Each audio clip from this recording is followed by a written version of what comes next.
What's good with y'all? I'm coming out with another video with this one. I'm here to give you guys my last minute predictions of all the fights that are on the Ritter versus Whitaker main card. Enjoy. First, we have Jose Ochoa versus Aslam Abayev. Now, this matchup right here is going to be interesting because, as you guys know, the flyweight division has a very deep talent pool. And these guys right here, they're both incredible fighters. First, we got Jose Ochoa. Jose Ochoa is a talented and up-and-coming fighter. He has an excellent striking arsenal. He has great takedown defense, and his unorthodox movements on the feet and his relentless offense is something that could cause problems for Almabayev due to the fact that Almabayev's defense on the feet can be a little bit suspect at times. Also, Almabayev, on the other hand, has incredible wrestling. He's a good grappler in general. He's good at taking his opponent's backs, especially during scrambles.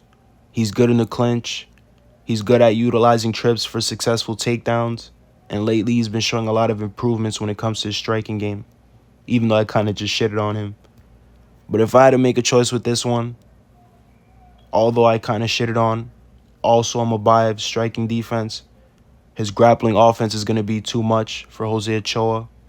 And Jose Ochoa, in my opinion, he hasn't fought enough high-level competition, and this is going to be his toughest challenge yet.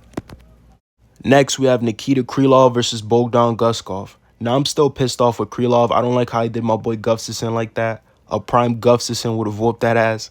But all jokes aside, this is going to be a solid matchup because Bogdan Guskov is someone who hasn't lost in the UFC yet. He possesses crazy knockout power. 14 out of his 17 wins came by either KO or TKO. But if I'm being honest, although that all sounds good on paper, I don't think he's going to beat Krylov. I just feel like Krylov has fought and beaten a lot of high-level guys. He's a more well-rounded fighter than Guskov. You know, he's someone who can win fights on the feet and win fights on the ground. So I don't see how Guskov wins this matchup unless he gets like a lucky knockout. Next, we have Shara Magomedov versus Marc-Andre Barriault. Now, Shara Magomedov definitely lost some aura points after his loss to MVP. And rightfully so, because a lot of people were glazing the hell out of him, even though it's a well-known fact that a lot of these daggies beat cans to make it look like they're these unstoppable phenoms.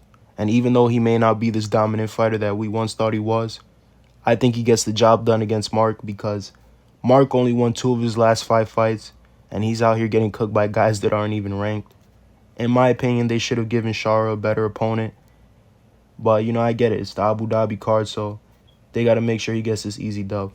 Next, we have Marcus McGee versus Peter Yan. Now, Marcus McGee is a talented up-and-coming bantamweight that's been making a lot of noise recently. So far, he's undefeated in the UFC. The guy's a powerful and accurate striker. He's known for his pressure and volume. And on fight night, he's looking to dethrone one of the bantamweight legends. But if I'm going to be honest with you guys, I don't think he's going to beat Peter. I just think Peter has more experience when it comes to fighting and beating more high-level competition. He's one of the best boxers in the UFC.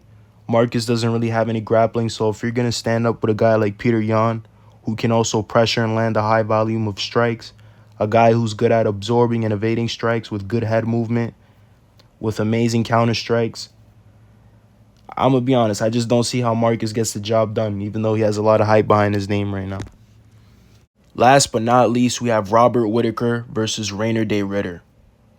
Honestly, bro, I love Robert Whitaker, but I don't see how he gets the job done against a guy like RDR. RDR is just on a different level compared to these other guys when it comes to grappling. What I believe is going to happen is he's going to constantly try to clinch up, utilize trips. He's definitely going to land some takedowns, and he's either going to submit him or win by points. The only thing that I am worried about for RDR, though, is that although he showed that he made some improvements in his striking, it still looks kind of suspect. And against a guy like Robert Whitaker, you just have to be careful.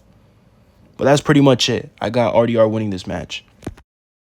But I want to hear your guys' opinions in the comment section, though. Like, comment, share, and subscribe if you're new. And I'm out. Peace.